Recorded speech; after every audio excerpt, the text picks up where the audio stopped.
পৃথিবী, এটার আরবি হচ্ছে কি বলুন তো? পৃথিবীর আরবি কি? দুনিয়া। এটাকে দুনিয়া, দুনিয়া শব্দটা এসেছে আদনা শব্দ থেকে, তুচ্ছ, নিকৃষ্ট, এটা কোনো দাম নাই।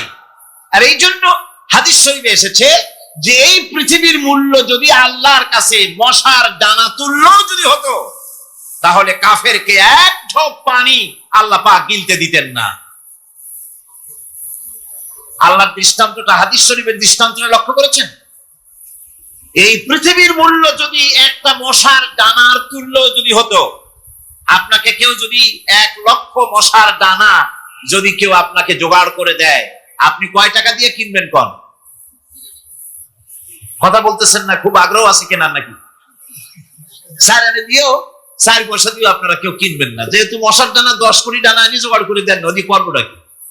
কাজেই দৃষ্টান্তটা লক্ষ্য করুন যে এই পৃথিবীর মূল্য যদি আল্লাহ পাকের কাছে একটা মশার দানার তুল্য যদি হতো, তাহলে আল্লাহ রাব্বুল আলামিন কাফেরকে এক ঢোক পানি গিলতে দিতেন না। তার মানে এটার কোনো দাম নাই। তো যেটার দাম নাই সেটার দাম আমরা খুব বেশি দিয়েছি।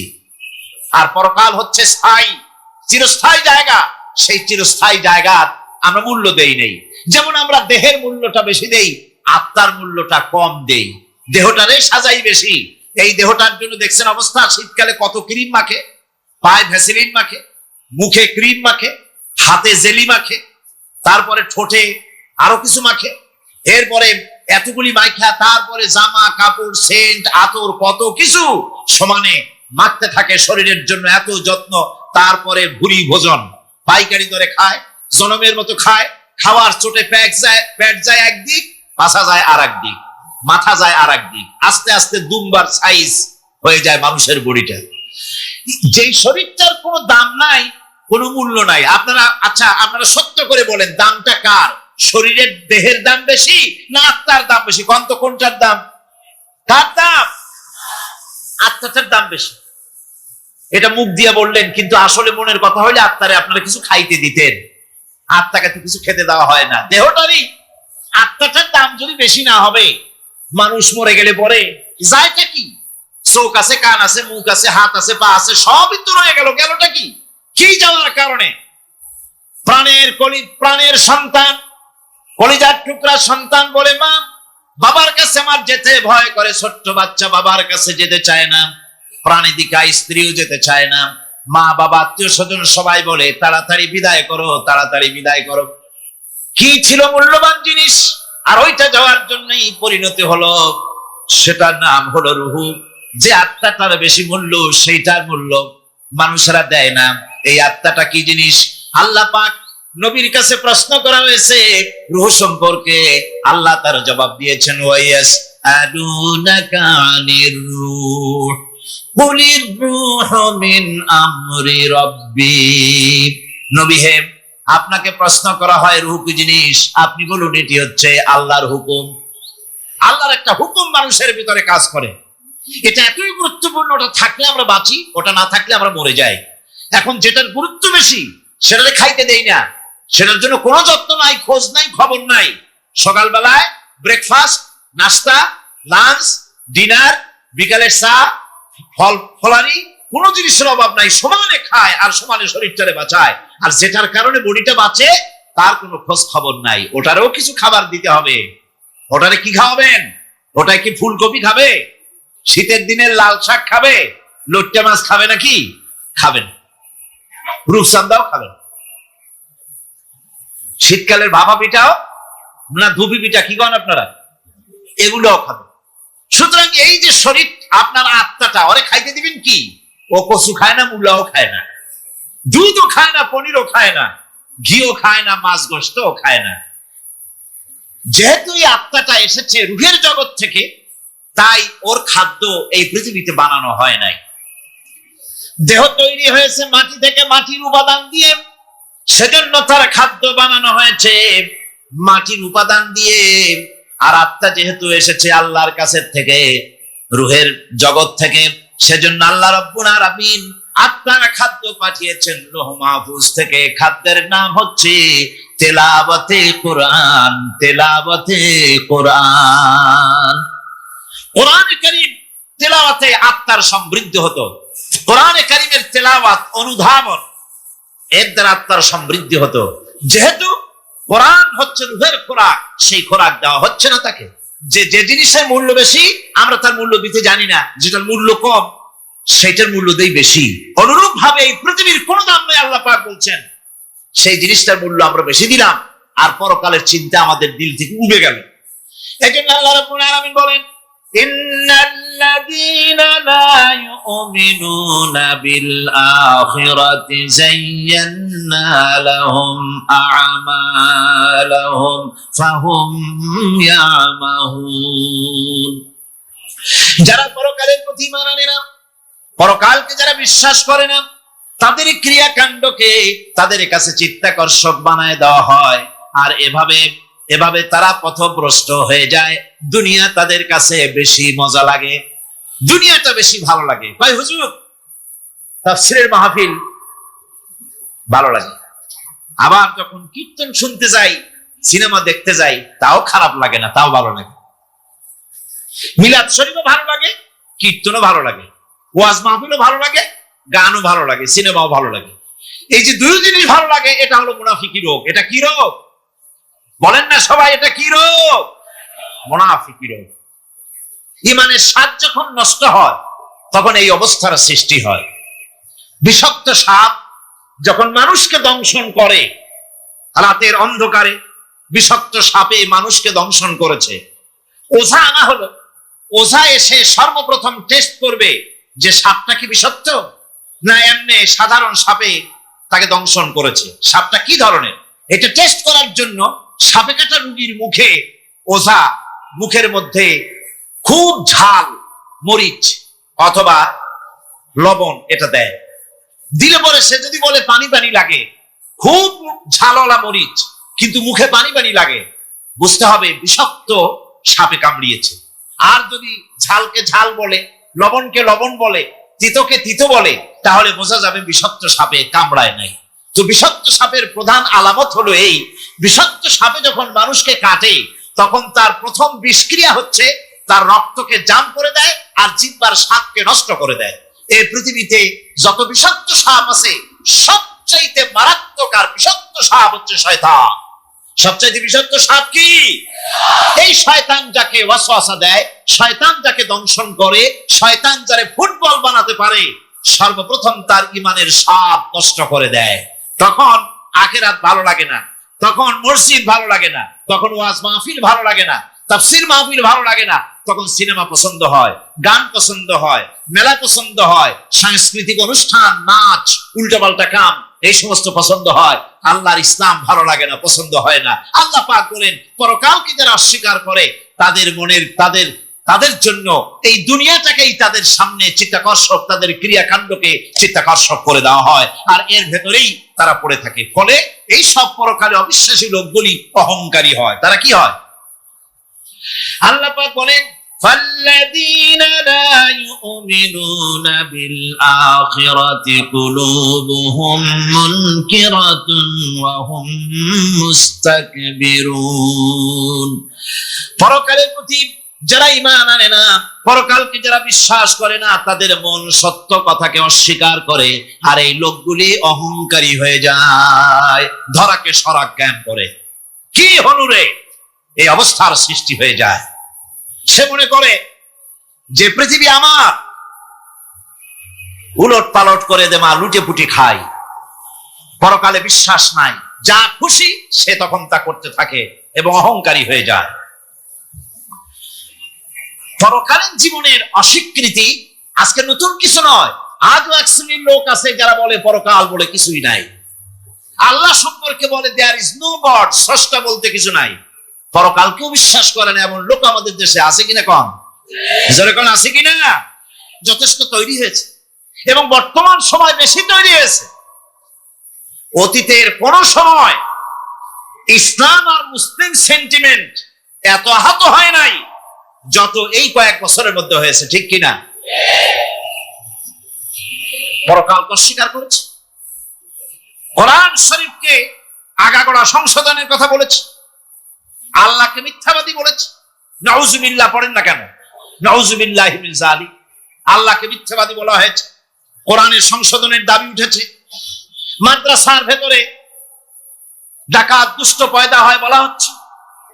তারা আল্লাহকে অস্বীকার করেছে, কোরআনকে অস্বীকার করেছে, পরকালকে অস্বীকার করছে। পরকালকে সেই অতীতের যুগের কাফেরাই অস্বীকার করে নাই, বর্তমান যুগেরও এক শ্রেণীর লোকেরা, তারা আবার মুসলমান নামধারী, নাম মুসলমানি নাম লাগানো আছে, পরকালকে তারা অস্বীকার করছে।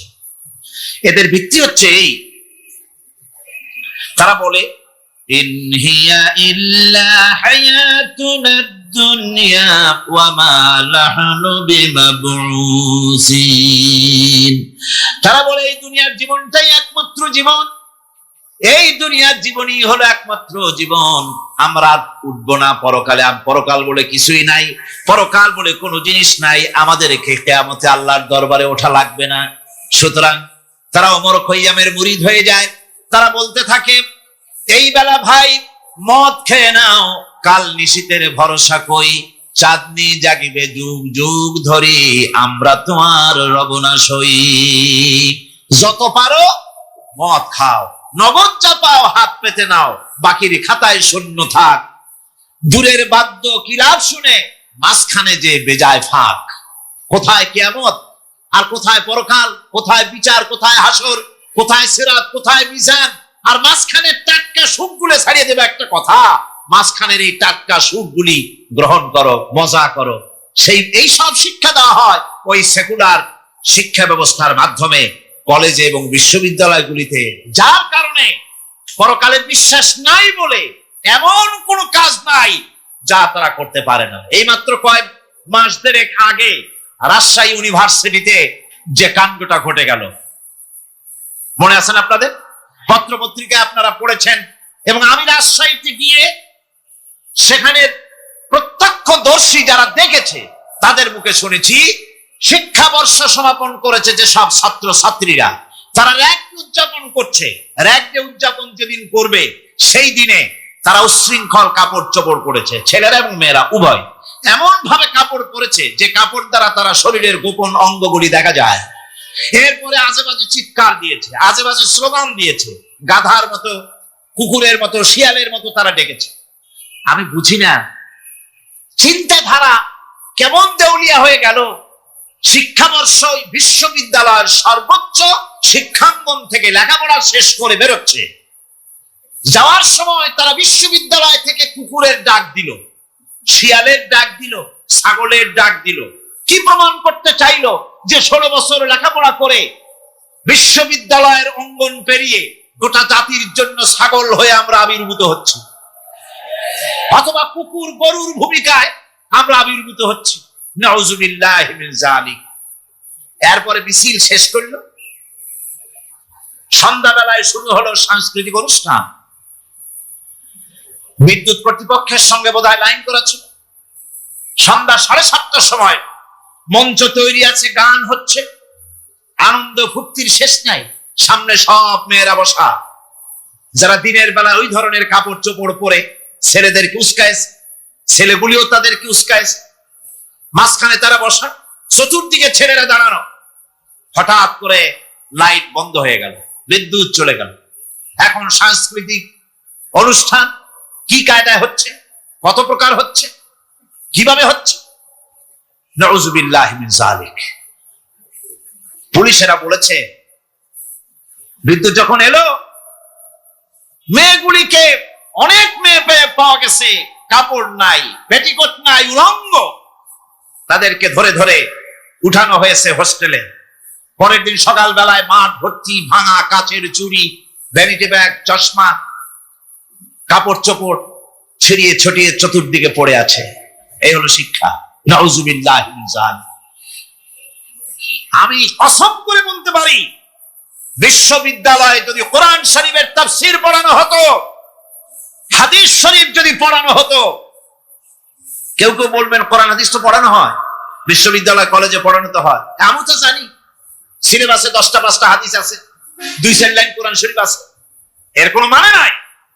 মাদ্রাসায় যেমন পড়ানো হয় 30 পারা কোরআনের তাফসীর, রাসূল করিম সাল্লাল্লাহু আলাইহি ওয়াসাল্লামের হাদিস যেমন পড়ানো হয়, এইভাবে করে যদি বিশ্ববিদ্যালয়ে কোরআন হাদিস পড়ানো হতো, আল্লাহর কসম গোটা জাতির জন্য গোটা জাতির জন্য বিশ্ববিদ্যালয় সমূহ উপহার দিতে পারত। উপহার দিত শাহ মখদুম, শাহজালাল, খান জাহান আলী, উপহার দিতে পারত খাজা মঈনুদ্দিন চিশতি, উপহার দিতে পারত খালিদ বিন ওলীদ, উপহার দিত সালাউদ্দিন আইয়ুবী। আল্লাহ পাক তাদের সকলের প্রতি রহম করুন, জোরে কোন আমিন। এরকম উপহার গোটা জাতিকে তারা দিতে পারত, কথা ঠিক কিনা গো? সুতরাং পরকালকে অস্বীকার করাই হচ্ছে এর মূলভূত কারণ। সেকুলার শিক্ষা ব্যবস্থা হচ্ছে এর মূলভূত কারণ। এই জন্য কোরআনে কারীম আল্লাহ পাক বলছেন, লাইসাল বিররা আন তুওয়াল্লু ওয়ুজুহাকুম কিবালাল মাশরিকি ওয়াল মাগরিব। পূর্ব পশ্চিমে কয়বার মাথা ঘুরালা, এইটাই তোমার পুণ্যবান সৎ কাজ হওয়ার এটা নমুনা নয়। প্রকৃতপক্ষের সৎ কাজ হচ্ছে আল্লাহ বিশ্বাস করা এবং পরকালে বিশ্বাস ভিত্তিক জীবন গড়া। ওই কাফেরেরা বলতো, وقالوا ما هي إلا حياتنا الدنيا نموت ونحيا وما يهلكنا إلا الدهر। আল্লাহ রাব্বুল আলামিন বলেন, এই কাফেররা বলতো দুনিয়ার জীবনটাই তো আসল জীবন, আমরা মরবো না, আমরা এখানেই থাকবো, এই জীবনটাই হলো আসল জীবন, এখানেই বাঁচবো, এখানেই মরবো, আমরা পরকাল বলে কোনো জিনিস নাই, আমাদের কোনো ওঠা লাগবে না, যা কিছু হয় যুগের আবর্তন ছাড়া কিছুই হয় না। শুধু তাই নয়, এই প্রশ্ন কাফেরদের মনের ভিতরে মারাত্মক আকার ধারণ করলো। তারা বলল, আইযা মিতনা ওয়া কুন্না তুরাবান যালিকা রাজউম বাঈদ। আমরা মাটির সাথে মিশে যাব, আমরা মরে যাব, মাটির সঙ্গে মিশে যাব, তারপরে আমাদেরকে জীবিত করা হবে। এটা তো জ্ঞান বহির্ভূত কথা, এটা তো মাথায় ঢোকে না, কথাটা কেমন? তারা এভাবে অনেক প্রশ্ন করত। ওয়াকালু আইযা কুন্না ইযামান ওয়া রুফাতান আইন্না লামাবউসুনা খালকান জাদীদা। আমরা মরে যাব, গলে যাব, পচে যাব, হাড্ডি গুড্ডি মাটির সাথে মিশে যাবে, এরপরে আমাদেরকে নতুন করে সৃষ্টি করা হবে। এটা জ্ঞান বহির্ভূত কথা, এটা মাথার মধ্যে আসে না। কে আমাদেরকে চিন্তা করবে মরে যাওয়ার পর? আল্লাহ রাব্বুল আলামিন বলছেন, দেখো আল্লাহ পাক কোরআনে কারীমের ভিতরে যুক্তি দিয়ে বুঝাচ্ছেন যে অবশ্যই তোমাদেরকে আবার জিন্দা করা হবে, তোমাদেরকে উঠতে হবে। তোমরা এই পৃথিবীর অবস্থা পর্যবেক্ষণ করো, তাকায় দেখো আকাশের দিকে, জমিনের দিকে লক্ষ্য করে দেখো। আওয়ালাম ইয়ানজুরু ফি মালাকুতিস সামাওয়াতি ওয়াল আরদ। তারা কি আসমান এবং জমিনের ব্যবস্থাপনা সম্পর্কে চিন্তা ভাবনা করে না? ওই বিরাট আকাশটাকে যে আল্লাহ রাব্বুল আলামিন তৈরি করলেন, এই জমিনটাকে যিনি তৈরি করলেন, তিনি কি তোমাকে মৃত্যুর পরে তিনি কি জিন্দা করবেন না? তিনি কি জিন্দা করতে পারবেন না? কেমনে তোমরা অস্বীকার করতে পারো?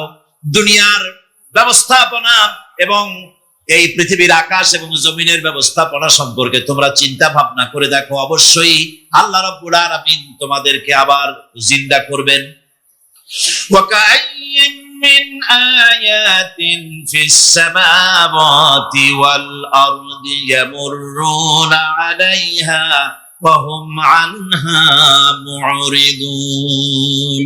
আসমান জমিনে বহু নিদর্শন পড়ে আছে যেগুলি তারা অতিক্রম করে যায়, অথচ সে সম্পর্কে তারা মোটেই চিন্তা ভাবনা করে না। চিন্তার বহু বিষয় আল্লাহ পাক এই পৃথিবীতে রেখেছেন। যারা চিন্তাশীল, যারা জ্ঞানবান, তারা এর দ্বারা বুঝতে পারে। আল্লাহ রাব্বুল আলামিন বলছেন, ইন্না ফি খালকিস সামাওয়াতি ওয়াল আরদি ওয়া ইখতিলাফিল লাইলি ওয়ান নাহার লাআয়াতিন লিউলিল আলবাব।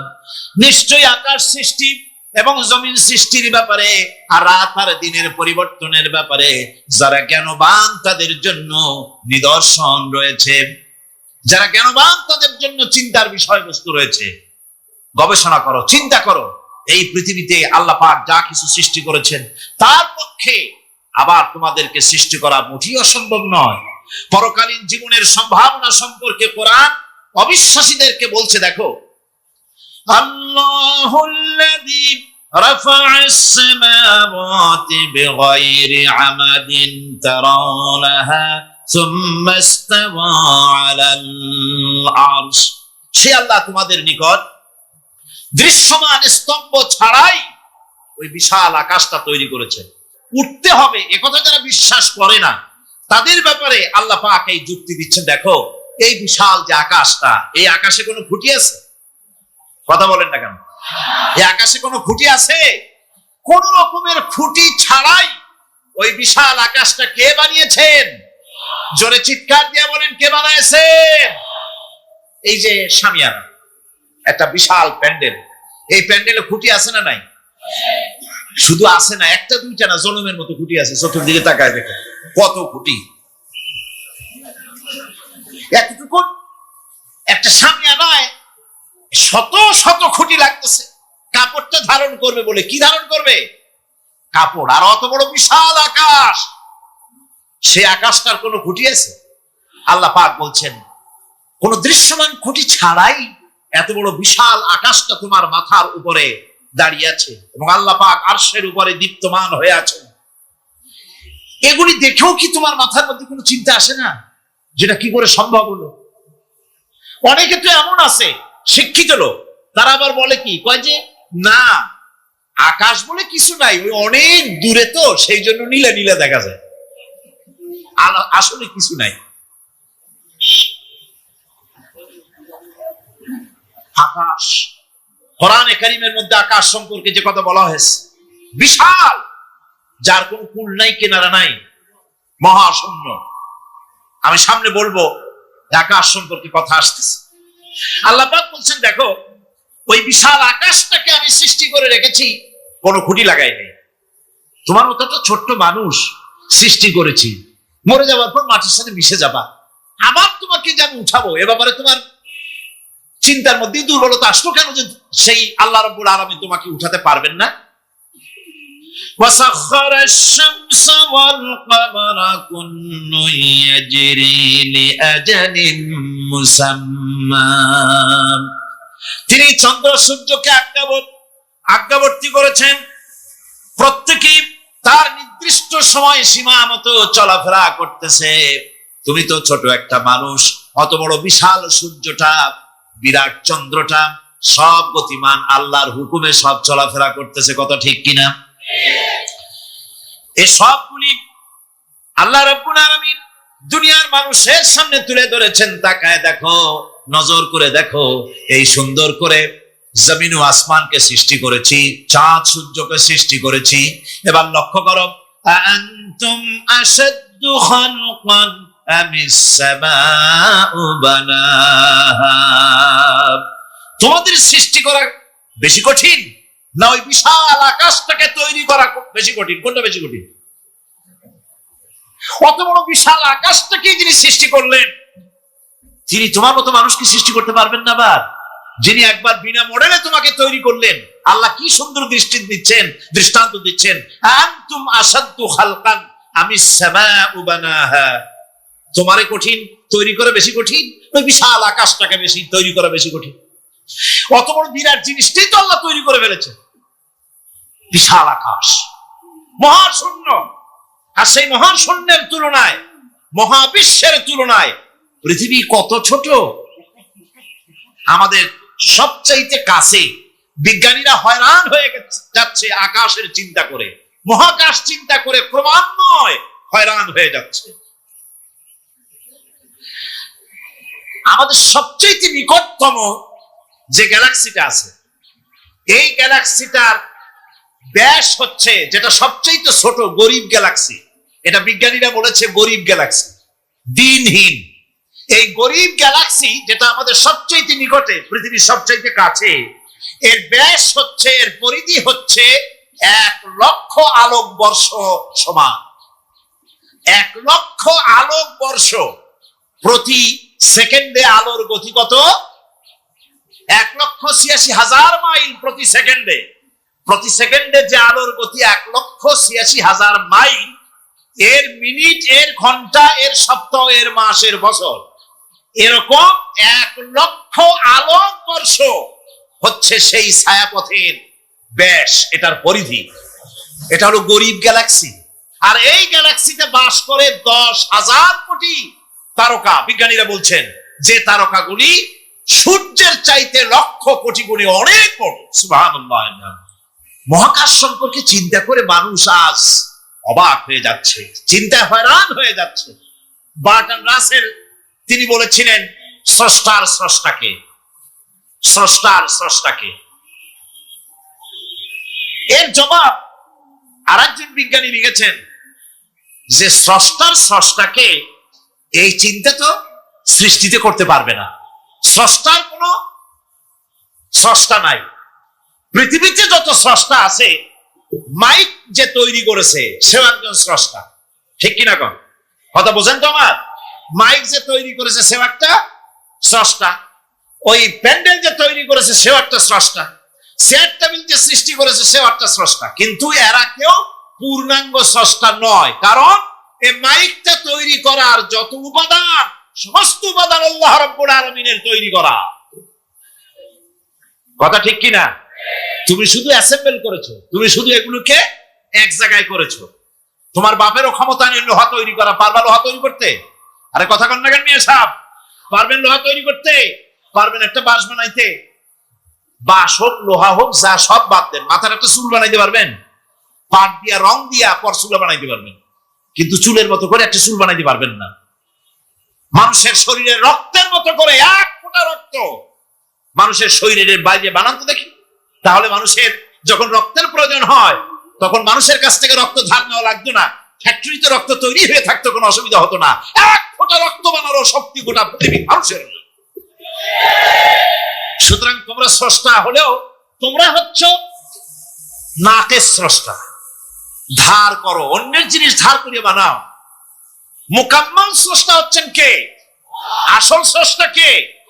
এরকম বললে হবে না, গায়ের সমস্ত শক্তি দিয়ে বলেন আসল স্রষ্টা কে। ওই বিজ্ঞানী বলছেন যে বার্টন রাসেল বলছে স্রষ্টার স্রষ্টাকে। স্রষ্টার স্রষ্টা তুমি খুঁজে পাবে না, তোমার মাথায় ঢুকবে না। আগে সৃষ্টি চিন্তা করো। তিনি বলেছেন একটা লবণ, একটা লবণের কণা, লবণ বলেন তো, একটা লবণের কণা, এক কণা লবণের ভেতরে যে কেলাস থাকে, এর ভিতরে যে সমস্ত উপাদান থাকে, সেই লবণের কণাগুলির মধ্যে কতগুলি উপাদান থাকে, সেই উপাদানগুলি চিন্তা করতে 1000 বার্টন রাসেলের মস্তিষ্কের প্রয়োজন। তো একটা লবণ কণার ভিতরে কি আছে সেইটাকে উদ্ধার করার জন্য যদি 1000 বার্টন রাসেলের মস্তিষ্ক লাগে, তাহলে গোটা বিশ্ব আকাশ আর জমিন যিনি সৃষ্টি করেছেন তাকে চিন্তা করা কি তোমার মগজে কুলাবে? দুনিয়ার প্রথম দিন থেকে শুরু করে কিয়ামত পর্যন্ত মানুষ, যত মানুষ এসেছে আর যত মানুষ আসবে, স্রষ্টা সম্পর্কে চিন্তা করার অসম্ভব ব্যাপার। স্রষ্টার সামনে শুধু মাথাই নত করবা। তিনি কোত্থেকে এসেছেন, তিনি কে জানার দরকার নাই। তিনি আল্লাহ। তার নাম কি? মাথা নত করে দাও সামনে। তিনি আল্লাহ, সর্বশক্তিমান আল্লাহ, রব্বুল ইজ্জত ওয়াল জালাল। তিনি ছিলেন, তিনি আছেন, তিনি থাকবেন। তিনি অনন্ত, তিনি অসীম, তিনি চিন্ময়, তিনি অব্যয়, তিনি অক্ষয়, তিনি শাশ্বত, যার কোনো শুরু নাই, যার কোনো শেষ নাই। সুবহানাল্লাহ। সুতরাং সেই মহান আল্লাহ রাব্বুল আলামিন তিনি বলছেন, বান্দারা তোমারে বানানো কঠিন না ওই বিশাল আকাশটা বানানো কঠিন? অত বড় বিশাল আকাশটাই তো আমি তৈরি করেছি। তোমার মৃত্যুর পরে তোমাকে জিন্দা করা মোটেই কোনো কঠিন ব্যাপার নয়, এটা খুবই সহজ। ভাইরা আমার, আল্লাহ সুবহানাহু ওয়া তাআলা পৃথিবীর মানুষকে এসব দৃষ্টান্ত দিয়ে সুন্দর করে মানুষকে বুঝাচ্ছেন। তিনি মানুষকে পরিষ্কার করে বুঝিয়েছেন। আল্লাহ পাক বলেন, এই পৃথিবীতে এসব প্রশ্নের চূড়ান্ত জবাব দিতে গিয়ে আল্লাহ পাক বলছেন, কুল ইউহিহাল্লাযী আনশাআহা আউওয়ালা মাররা ওয়া হুয়া বিকুল্লি খালকিন আলীম। বলে দাও, তোমাদের মৃত্যুর পরে সেই আল্লাহ রাব্বুল আলামিন তোমাদেরকে জিন্দা করবেন, যিনি তোমাদেরকে প্রথমবারে তৈরি করেছিলেন। প্রথমে যিনি সমস্ত জিনিস সৃষ্টি করেছেন, ওই আল্লাহ রাব্বুল আলামিন তোমাদেরকে আবার জিন্দা করবেন।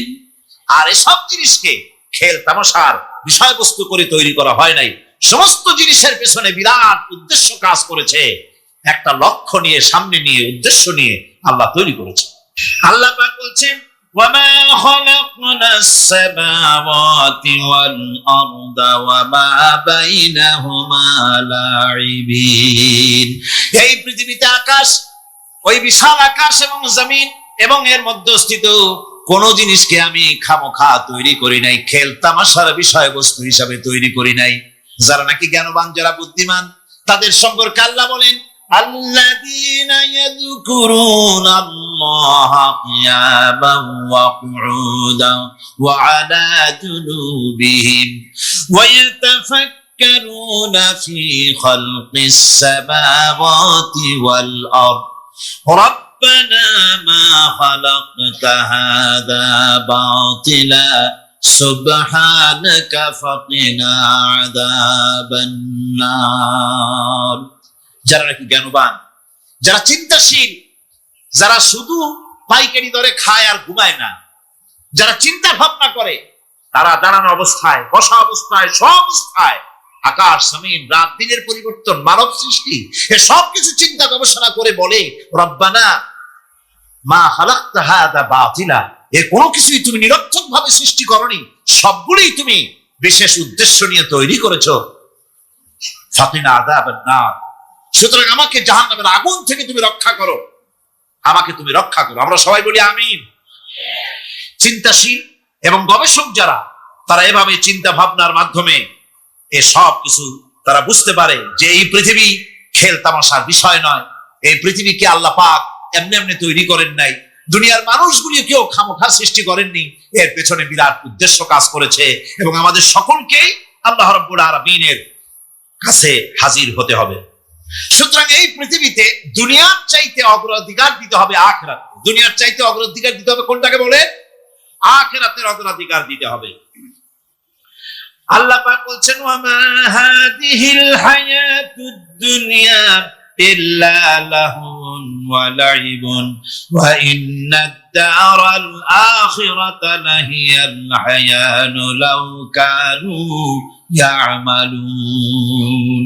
এ দুনিয়া হচ্ছে নিছক খেল তামাশা, এটা কিছুই নয়। জীবনের প্রকৃত আবাসস্থল হচ্ছে আখিরাত। এই দুনিয়া একটা মোহ, এই মোহের পেছনে মানুষেরা ঘুরছে, বিবি বাল বাচ্চা এর পেছনে ঘুরছে। অথচ এই বিবি বাল বাচ্চা কিয়ামতের দিন মুসিবত হয়ে দাঁড়াবে মানুষের জন্য। একটা মোহর মধ্যে মানুষ পড়ে আছে, খেল তামাশার ভিতরে পড়ে আছে। আল্লাহ পাক বলছেন, কুল মাতাউদ দুনিয়া কালিলুন ওয়াল আখিরাতু খায়রুল লিমান ইত্তাকা। বলো, দুনিয়ার সমস্ত সম্পদ খুবই নগণ্য, আর যে ব্যক্তি পরকালকে বিশ্বাস করে, পরকালের কামনা করে, সেই খোদাভীরু লোকদের জন্য পরকাল হচ্ছে প্রকৃত আবাসস্থল। সেই জায়গাটাই হলো আসল জায়গা। ওই জায়গার জন্য কিছু তৈরি করতে হবে। কোরআনে কারীমে রব্বুল আলামিন বলছেন, আরাদিতুম বিল হায়াতিদ দুনিয়া মিনাল আখিরাহ ফামা মাতাউদ দুনিয়া ফিল আখিরাতি ইল্লা কালিল। তোমরা কি পরকালের জীবনের বিনিময় এই দুনিয়ার জীবনটাই বেশি পরিতুষ্ট হয়েছে? অথচ দুনিয়ার জীবনের সুখ সম্পদ তো পরকালের তুলনায় খুবই নগণ্য। পরকালের সুখ অনেক বেশি, পরকালের দুঃখটা অনেক বেশি, সুখটাও অনেক বেশি। পরকালটা স্থায়ী, সুতরাং দুনিয়া মোহে না পড়ে পরকালের জন্য জীবনটাকে পরকাল ভিত্তিক জীবন তৈরি করো। আল্লাহ পাক বলছেন, ফাম্মা মান তাগা ওয়া আসারাল হায়াতাদ দুনিয়া ফাইন্নাল জাহিমা হিয়াল মাওয়া। অথবা যে ব্যক্তি বিদ্রোহ করেছে এবং দুনিয়ার জীবনকে অগ্রাধিকার দিয়েছে, তার জায়গা হচ্ছে জাহান্নাম। জোরে বলেন নাউজুবিল্লাহ। যে ব্যক্তি আল্লাহর সঙ্গে বিদ্রোহ করেছে আর পরকালের জন্য পাথর জোগাড় করে নাই, দুনিয়াকে অগ্রাধিকার দিল, পরকালকে ভুলে গেল, তার জায়গা হলো জাহান্নাম। ওয়া আম্মা মান খাফা মাকামা রাব্বিহি ওয়া নাহান নাফসা আনিল হাওয়া ফাইন্নাল জান্নাতা হিয়াল মাওয়া।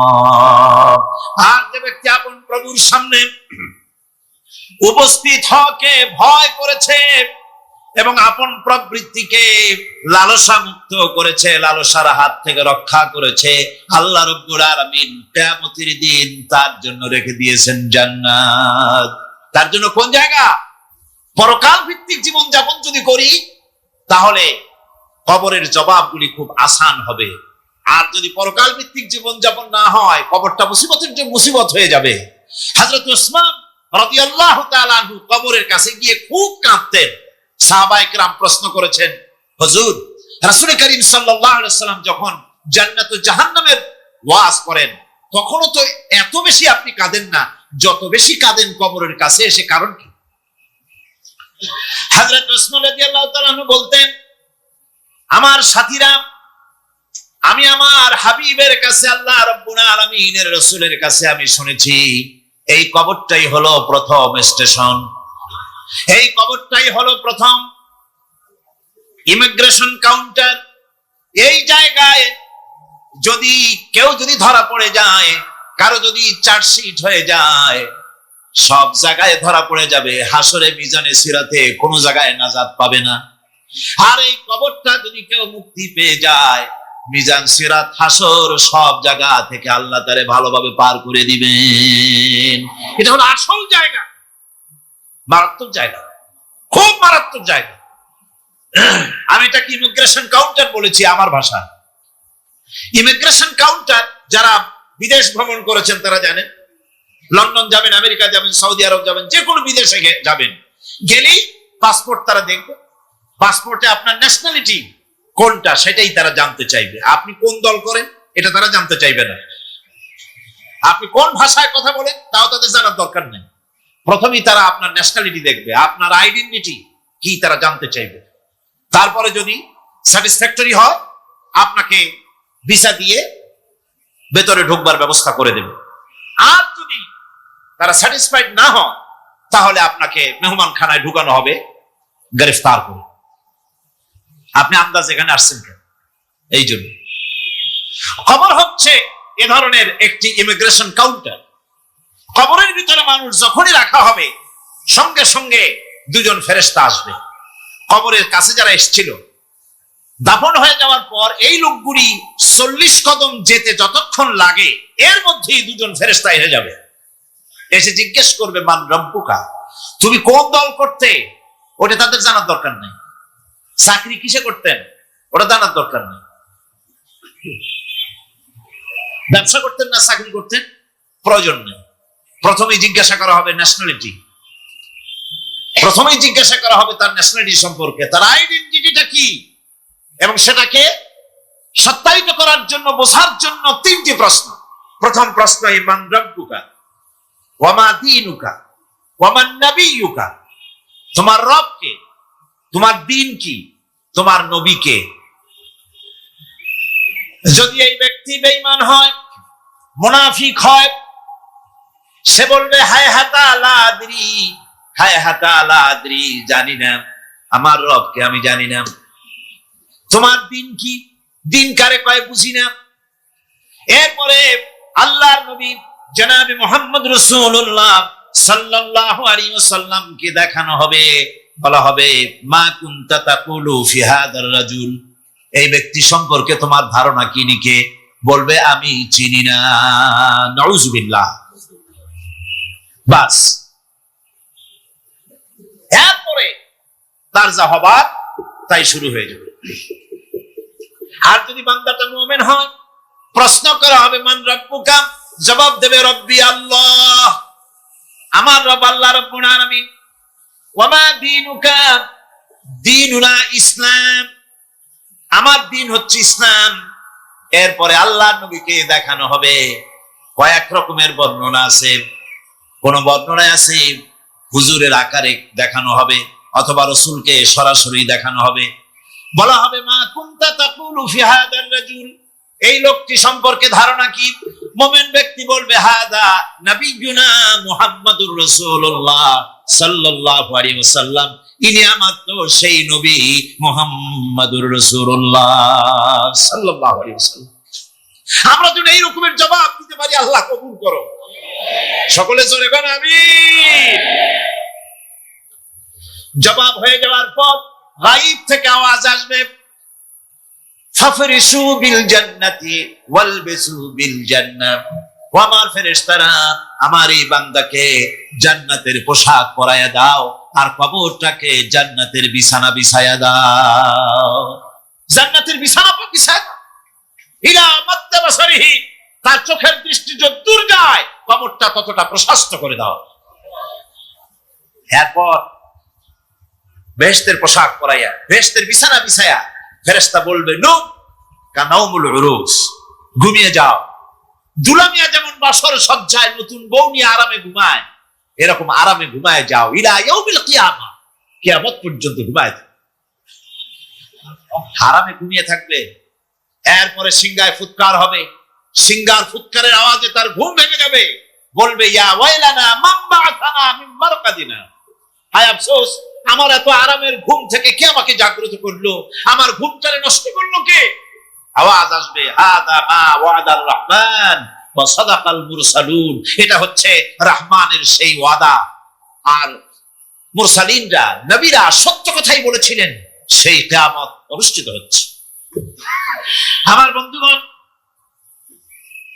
সেজন্য এই দুনিয়ার মোহে পড়ে থাকলে পরে দুনিয়ায় যারা অগ্রাধিকার দিবে দুনিয়াকে পরকালের তুলনায়, জবাব দিতে পারবে না কবরের ভিতরে গিয়া। আর যারা পরকালকে অগ্রাধিকার দিবে, দুনিয়ার চাইতে পরকালকে বেশি অগ্রাধিকার দেবে, আর আল্লাহর ভয় কলিজার ভিতরে রাখবে, কবরের জবাব সঠিকভাবে দিতে পারবে, কিয়ামতের দিন আল্লাহ রাব্বুল আলামিন তাদের জন্য জান্নাত দান করবেন। জোরে বলেন আমিন। দুনিয়াটা হচ্ছে দুনিয়া যেখানে আমরা আসি। আমি আগেই বলেছি, দুনিয়া হচ্ছে আত্মা শব্দ থেকে এর উৎপত্তি হয়েছে। তুচ্ছ, নিকৃষ্ট, এটার দাম নাই, এটার মূল্য নাই।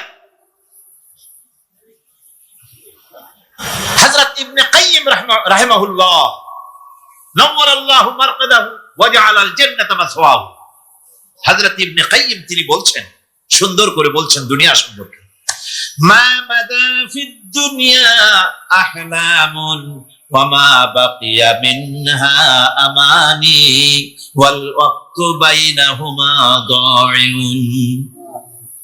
মা মাদা ফিদ দুনিয়া আহলামুন, জীবনের যে অংশ ফেলে এসেছি সেটা আজ একটা স্বপ্ন। ওয়া মা বাকিয়া মিনহা আমানি, আর জীবনের যে অংশ সামনে বাকি আছে সেটা এখন একটা আকাঙ্ক্ষা। ওয়াল ওয়াক্তু বাইনাহুমা দাইউন, আর এর মাঝখান থেকে সময় সব চলে যাচ্ছে। কত বড় কথা চিন্তা করেছেন? জীবনের যে অংশ ফেলে এসেছি তা আজকে স্বপ্ন, তা আজ কি বলেন? স্বপ্ন।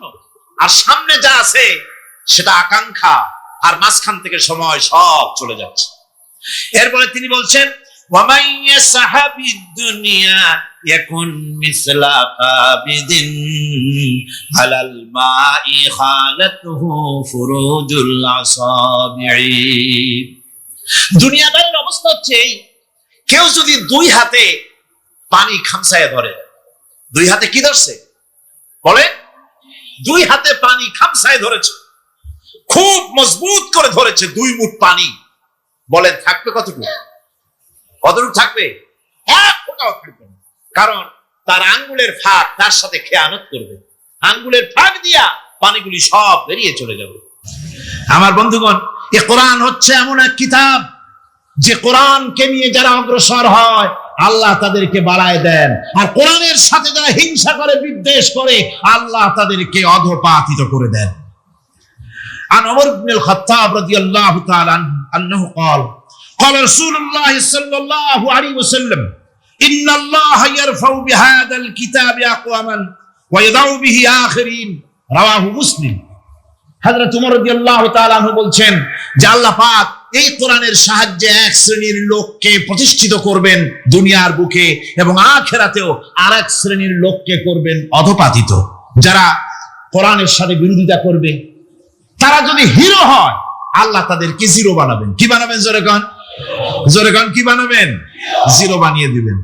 আর কোরআনকে নিয়ে যারা আগ বাড়ে তারা যদি জিরো হয়, আল্লাহ পাক তাদেরকে কি বানায় দেন?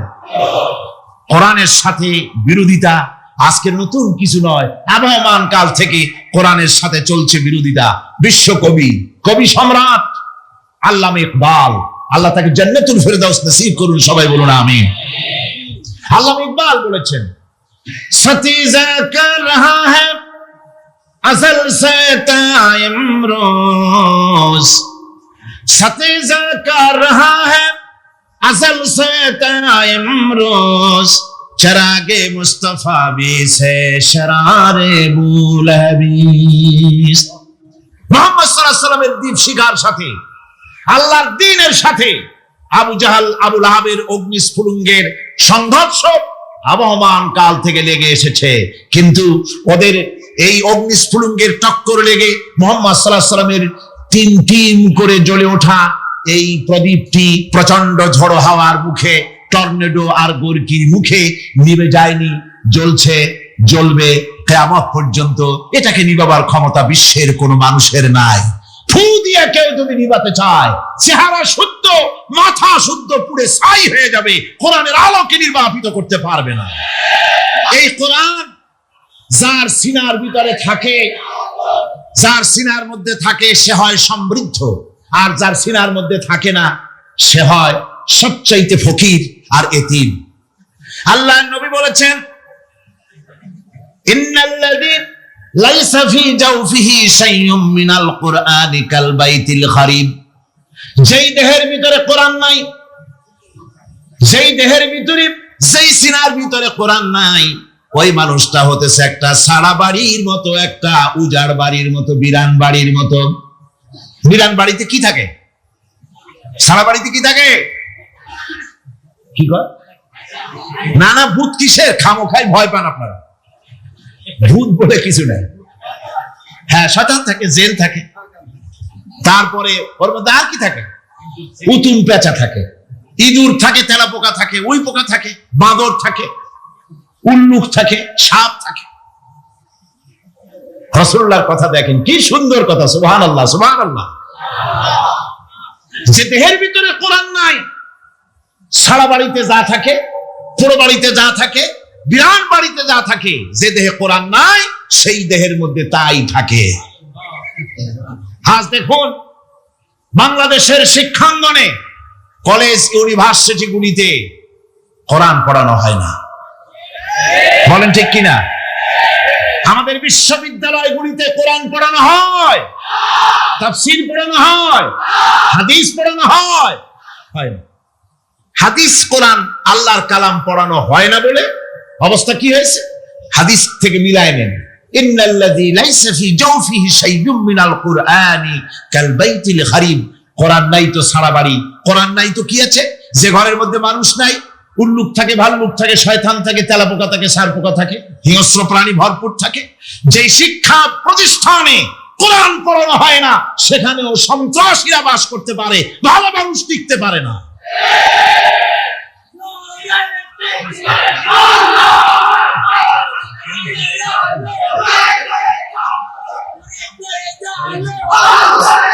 এই জন্য কোরআন যেখানে পড়া হয় না সেটা কবরের তুল্য, কোরআন যেখানে তেলাওয়াত হয় না সেটা কিসের তুল্য?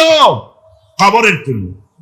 আল্লাহর নবী বলেছেন, আনাবি হুরায়রা রাদিয়াল্লাহু তাআলা আনহু আন্নাহু ক্বাল ক্বাল রাসূলুল্লাহ সাল্লাল্লাহু আলাইহি ওয়াসাল্লাম লা তাজআলু বুয়ুতাকুম মাকাবির, রাওয়াহু মুসলিম। আল্লাহর নবী বলেন, তোমাদের ঘরগুলিকে তোমরা কবর বানায়ো না।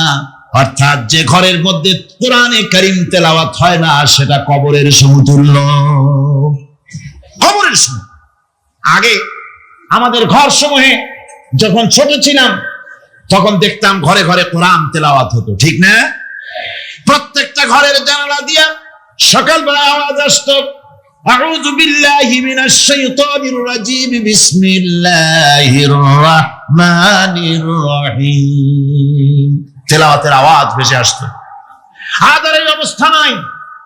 আজ ভদ্রলোকের বাড়ির সামনে দিয়ে হেঁটে যাবেন, সকালবেলা কিসের তেলাওয়াত? জনমের ঘুম ঘুমায়, পাইকারি বারে ঘুমায়, ফজরের নামাজ নাই।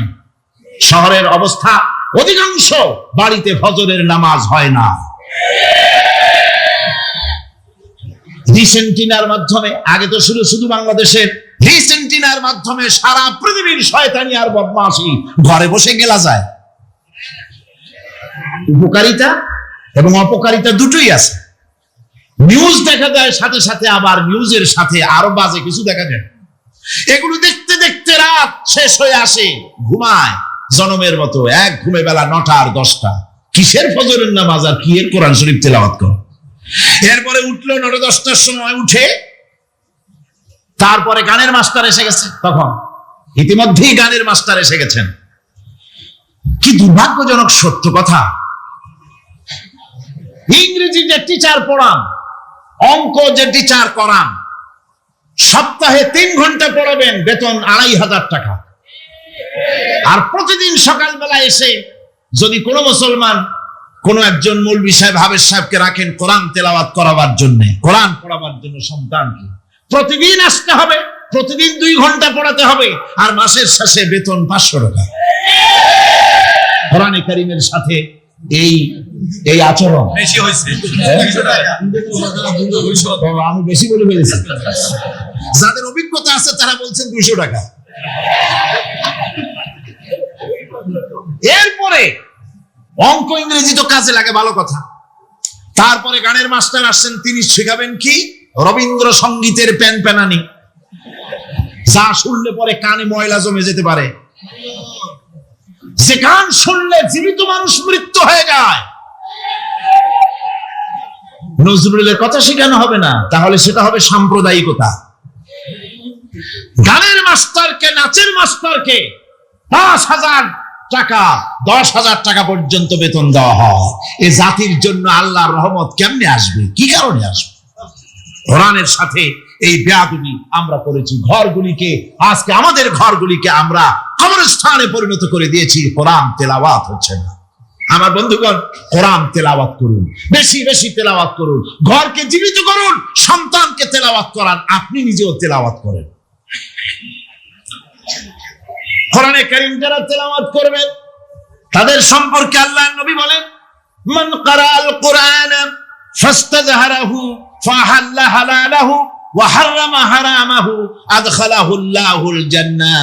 আল্লাহর নবী বলেন, যে ব্যক্তি কোরআন শরীফ তেলাওয়াত করবে এবং কোরআনের হালাল অনুযায়ী হালালকে মেনে চলবে, হারাম অনুযায়ী হারাম থেকে ফিরে থাকবে, এরকম কোরআনের উপরে যে তেলাওয়াত করবে আর আমল করবে, আল্লাহ রাব্বুল আলামিন কিয়ামতের দিন তাকে জান্নাতের ভিতরে প্রবেশ করাবেন। শুধু বেহেশতে যাবে না, ওয়া শাফাহু ফি আশরাতিন মিন আহলি বাইতিহি কুল্লুহুম কাদ ওয়াজাবাত লাহুন নার। নবীজি বলেন, এই কোরআনে কারীমের বরকতে কিয়ামতের দিন ওই ব্যক্তি তার রক্ত সম্পর্কিত 10 জন আত্মীয়র ব্যাপারে সুপারিশ করার জন্য তৌফিক পাবে আল্লাহর দরবারে। এমন দল ব্যক্তি, যেই দল ব্যক্তির জন্য হিসাবের পরে জাহান্নাম ওয়াজিব হয়ে গিয়েছিল, এমন 10 ব্যক্তি সম্পর্কে কোরআনের তেলাওয়াতকারী আর আমলকারী আল্লাহর দরবারে সুপারিশ করার জন্য পারমিশন পাবেন।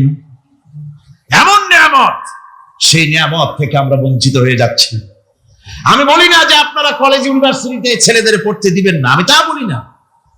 তারা কলেজ ইউনিভার্সিটিতে বিলক্ষণ পড়াশোনা করুক, কিন্তু তাদেরকে কোরআন শরীফ শিখান। লক্ষ লক্ষ টাকা খরচ করলেন ছেলের পেছনে, কিন্তু কোরআন শিখালেন না। আপনি মরে গেলে আপনার জানাজাটা পড়বে, এ তৌফিকও সে পেল না। জানাজার ইমামতি তো দূরের কথা, জানাজার নিয়ত জানে না, পাক পবিত্রতা জানে না। বাপ মরে গেছে, সে তখন ছিল মার্কেটে, শুনলো বাপ মরছে, তাড়াতাড়ি জানাজায় শরীক হতে হবে। প্যান্টও পাক নাই, যেহেতু পেশাবের যখন বেগ এসেছিল দেওয়ালের পাশে দাঁড়াইয়া কাম সারছে, ধোয়া মোছার কাম নাই, মাথায় টুপি নাই, নাক মোছা রুমাল ছিল পকেটে, রুমালটা মাথায় দিয়ে দাঁড়ায় গেল। আল্লাহু আকবার। বাপের কপালে যা আছে তাই হোক। তারপরে বাপ মরে গেছে, কান্না শুরু করেছে। যেদিন মরছে সেদিন কাঁদতেছে, পরের দিন একটু মুখ মলিন কান্দে। নাম বল্টু মিয়া। তার আবার এক বন্ধু আছে, তার নাম শান্টু মিয়া। শান্টু মিয়া বলছে, মিয়া বল্টু কান্দো কেন? বাপ মরে গেছে। এগুলো বাঁচে নাকি? এগুলো মরিয়ে যায়। আমার একটা ছিল, ওটাও মরছে। চিরকাল কারো বাপ থাকে না। সুতরাং এত মন খারাপ কেন? আসো, ইন্ডিয়া থেকে ভালো একটা বই আসছে, সেটা দেখে এত আনন্দ পাবে। বাপ তো বাপ, 14 গোষ্ঠী মরলেও মনের দুঃখ মুছে যাবে। এরপরে বাড়ি এনে তাকে সিনেমার ছবি দেখানো হলো।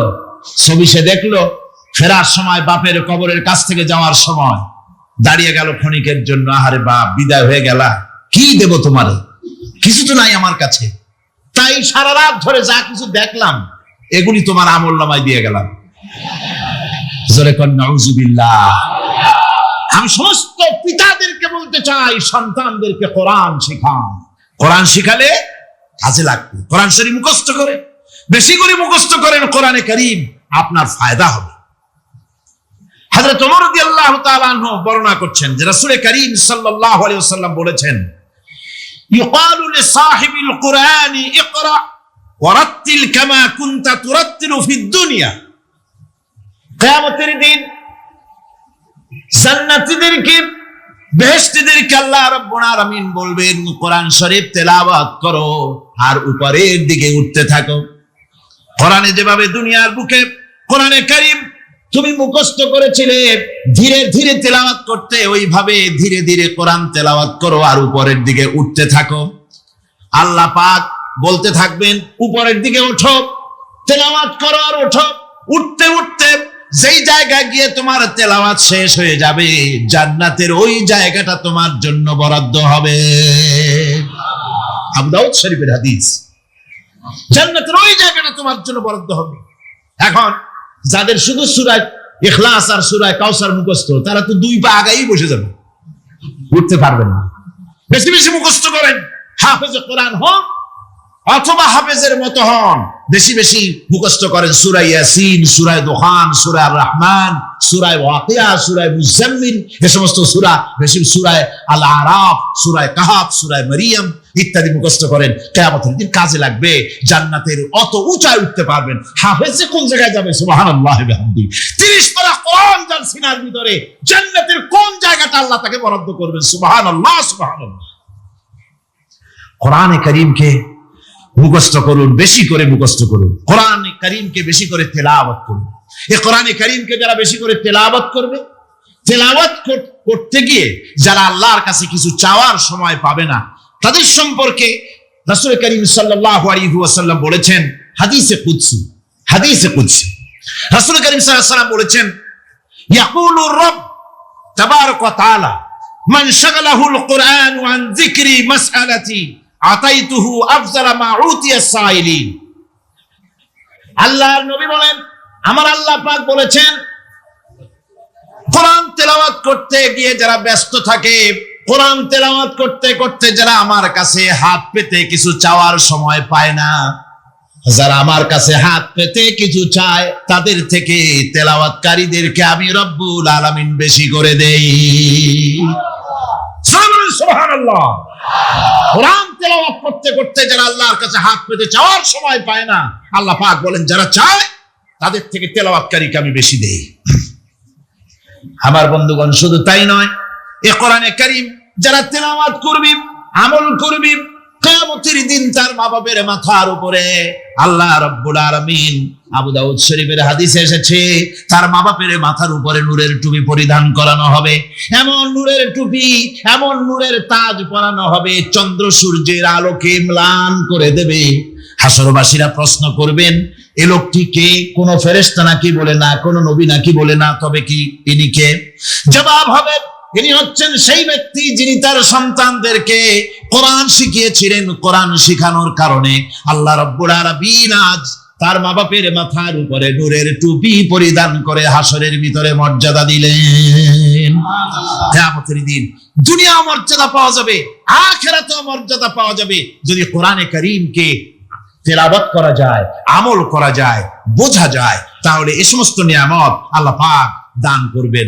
সুতরাং এই এত বড় নিয়ামত থেকে আমরা যেন কেউ বঞ্চিত হয়ে না যায়। কোরআন হচ্ছে এমন এক কিতাব, যার তাফসীর লেখা হয় নাই। পৃথিবীতে এমন কোন ভাষা নাই, পৃথিবীর উল্লেখযোগ্য সবগুলি ভাষায় কোরআনে কারীমের তাফসীর লেখা হয়েছে, কিন্তু কোন মুফাসসির আজ পর্যন্ত কথা বলেন নাই যে আমি যে তাফসীর লিখছি এর চাইতে ভালো তাফসীর আর কেউ লিখতে পারেও না আর পারবেও না, এটা শেষ, আর তাফসীর লেখা লাগবে না। এ কথা কেউ বলতে পেরেছে? জোরে বলেন, পেরেছে? পারে নাই। তার কারণ কি? আল্লাহ রাব্বুল আলামিন বলেন, قُلْ لَوْ كَانَ الْبَحْرُ مِدَادًا لِكَلِمَاتِ رَبِّي لَنَفِدَ الْبَحْرُ قَبْلَ أَن تَنفَدَ كَلِمَاتُ رَبِّي وَلَوْ جِئْنَا بِمِثْلِهِ مَدَدًا। আল্লাহ পাক বলেন, নবী আপনি বলুন, আমার রবের কথাগুলি লেখার জন্য যদি সমুদ্রের পানিগুলি, সমুদ্রের সমস্ত পানিগুলি যদি কালিতে পরিণত হয়ে যায়, আর আমার রবের কথাগুলি যদি লেখা শুরু হয়ে যায়, আমার রবের কথাগুলি লেখার পূর্বে সমস্ত সমুদ্রের পানিগুলি শেষ হয়ে যাবে, তারপরে যদি আবার সমুদ্র ভরে দেওয়া হয়, আরো যদি লেখা হয়, তবুও আমার রবের কথা লেখা শেষ হবে না। ولو أن ما في الأرض من شجرة أقلام والبحر يمده من بعده 7 أبحر ما نفدت كلمة الله। আল্লাহ রাব্বুল আলামিন বলেন, মা নাফিদাত কালিমাতুল্লাহ, আল্লাহ পাক বলেন 7টা সমুদ্রের পানি যদি একত্রিত করা হয়, 7টা সমুদ্রের পানি যদি এক জায়গায় করা হয়, এই পানিগুলি যদি কালিতে পরিণত হয়ে যায়, আর পৃথিবীর সমস্ত গাছগুলি যদি কলমে পরিণত হয়ে যায়, ওই গাছগুলি দিয়ে যদি ওই পানির কালি দিয়ে আমার প্রভুর কথা, আল্লাহ রাব্বুল আলামিনের কোরআনের কথা যদি লেখা শুরু হয়ে যায়, লিখতে লিখতে সমস্ত পানিগুলি, গাছগুলি শেষ হয়ে যাবে, আল্লাহ পাকের কালামের ব্যাখ্যা লেখা শেষ হবে না। মা নাফিদাত কালিমাতুল্লাহ, আল্লাহর কথা লেখা শেষ হবে না। এত বড় বিরাট আজিম কিতাব আল্লাহ পাক আমাদেরকে দান করেছেন, সুবহানাল্লাহ পড়েন। এই কিতাবের এত বড় গুরুভার আল্লাহ রাব্বুল আলামিন বলেছেন, লাউ আনজালনা হাযাল কুরআনা আলা জাবালিন লারাআইতাহু খাশিআন মুতাসাদ্দিআন মিন খাশিয়াতিল্লাহ। আমি যদি এই কোরআনকে পর্বতের উপরে নাজিল করতাম, তাহলে তুমি দেখতে পেতে আমার ভয় ভীত সন্ত্রস্ত হয়ে পাহাড়গুলো চূর্ণ বিচূর্ণ হয়ে যেত।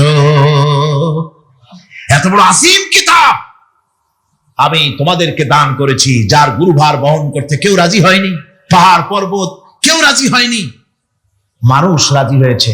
এই মানুষের উপরে আমি এটা অবতীর্ণ করেছি, গোটা বিশ্ববাসীর সামনে এই কিতাব আমি দিয়েছি তোমাদেরকে, এর দ্বারা হেদায়েত তোমরা গ্রহণ করবে। কিয়ামতের দিন আল্লাহর এই বিরাট নিয়ামত আমাদেরকে দান করলেন, আমরা এই নিয়ামতের না শুকর করেছি, অর্থাৎ এই কোরআনকে আমরা ব্যবহার করেছি, সঠিকভাবে করি নাই, বেঠিকভাবে করেছি। প্রথম দিন দ্বিতীয় দিন আমি বলেছি কোরআন শরীফকে শুধু তাবিজ তুমারের জন্য, শুধু সওয়াবের জন্য তেলাওয়াত করেছি। আসলে শুধু সওয়াবের জন্য তো আসেনি কোরআন। কোরআন বুঝতে হবে, আমল করতে হবে, তবে না শান্তি পাবো। আপনি যদি, কোরআন হচ্ছে মানুষের জীবন সমস্যার সমাধানের গ্রন্থ। ওষুধ খেলে রোগ ভালো হয়, ওষুধ খেলে কি হয়? কেউ যদি সকাল বেলায় তসবিহ হাতে নিয়ে 500 বার পরে ওষুধ ওষুধ ওষুধ 500 বার পড়লে রোগ কি ভালো হবে? বরং রোগ আরো বাড়তে পারে চিল্লাইতে চিল্লাইতে। শীতের জন্য লেপ গায়ে না দিয়া কেউ যদি চিল্লাইতে থাকে, জিকির করে লেপ্ত শোক লেপ্ত শোক লেপ্ত শোক, শীত কি বন্ধ হবে নাকি? পানির পিপাসায় ছটফট করে বানর যদি চিল্লায় পানি পানি পানি পানি পানি, পানির পিপাসা আরো বাড়বে। তাহলে কি বোঝা গেল? পিপাসা লাগলে পানি পান করতে হবে, শীত লাগলে কম্বলটা গায়ে দিতে হবে, রোগ হলে ওষুধটা খেতে হবে, তাহলে সব সমস্যার সমাধান হবে। অনুরূপ ভাবে আমরা শুধু কোরআনে কারীমকে তেলাওয়াত করি সওয়াবের নিয়তে, তার হুকুমগুলি জীবনের উপরে আমল করি না বলে আজকের জীবন আমাদের বিপর্যস্ত হয়েছে। ব্যক্তিতে, পরিবারে, রাষ্ট্রে শান্তি নাই, কোথাও শান্তি নাই এই কারণে। আর কিয়ামতের দিন রাসূল আসামি করবেন তাদেরকে যারা কোরআন অমান্য করেছে।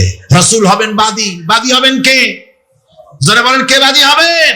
রাসূল। আসামি হবে কারা? যারা কোরআন ছেড়ে দিয়েছে। আল্লাহ রাব্বুল আলামিন বলেন, وقال الرسول يا رب إن قومي اتخذوا هذا القرآن مهجورا। কিয়ামতের দিন রাসূল আল্লাহর দরবারে ফরিয়াদ করবেন, আয় আমার রব, আয় আমার আল্লাহ তাআলা, এই সমস্ত লোকগুলি তোমার কালামকে, তোমার কোরআনকে অপ্রয়োজনীয় জিনিস বলে তারা পরিত্যাগ করেছিল। আমার বন্ধুগণ, কিয়ামতের দিন যখন এরা উপস্থিত হবে আল্লাহর দরবারে, আল্লাহ রাব্বুল আলামিন কোরআনের সাথে যারা ঠাট্টা করেছে, বিদ্রুপ করেছে, কোরআনের আইনকে নিয়ে যারা ঠাট্টা বিদ্রুপ মজাক উড়াইছে, কিয়ামতের দিন তাদেরকে বলা হবে, ওয়াকিলাল ইয়াউমা নানসাকুম কামা নাসিতুম লিকা ইয়াউমিকুম হাদা। কিয়ামতের দিন আল্লাহ রাব্বুল আলামিন কোরআনের ঠাট্টাকারী, কোরআনের বিদ্রুপকারী, কোরআনের আইনের অমান্যকারীদেরকে বলবেন, আমি আজকে তোমাদের ভুলে গেলাম, যেমন করে তোমরা এই দিনে আমার সঙ্গে সাক্ষাৎকারের কথা ভুলে গিয়েছিলে। তোমরা যেমন আমার আজকের এই কিয়ামতের দিনের কথা যারা ভুলে গিয়েছিলে, আজকে আমিও তোমাদেরকে ভুলে গেলাম। এরপরে কি হবে? ওয়ামাওয়াকুমুন নার ওয়ামা লাকুম মিন নাসিরিন। আল্লাহ পাক বলেন, এরপরে এদের জায়গা হবে জাহান্নাম, আর এদের সাহায্যকারীও কেউ থাকবে না, জাহান্নামে চিরকাল থাকতে হবে। এটা এই জন্য যে তারা আল্লাহর কোরআনের সঙ্গে ঠাট্টা করেছে, বিদ্রুপ করেছে, কোরআনের আইন মানে নাই, কোরআনের আইনকে অমান্য করে চলেছে। এই জন্য কিয়ামতের দিন আল্লাহ রাব্বুল আলামিন তাদেরকে শাস্তি প্রদান করবেন। কোরআন পৃথিবীর বুকে আল্লাহ নাজিল করেছেন, শুধু তেলাওয়াত করবেন ঝুলে ঝুলে, এজন্য নয়। কি জন্য নাজিল হলো? এবার উদ্দেশ্য শুনুন। আল্লাহ পাক বলেন, আর রহমান আল্লামাল কুরআন। আল্লাহ রাব্বুল আলামিন তিনি হলেন এমন দয়াবান, এমন রহমান, যিনি কোরআন শিখালেন। কি কারণে শিখালেন? কোরআন নাজিলের উদ্দেশ্য কি? আল্লাহ পাক বলেন,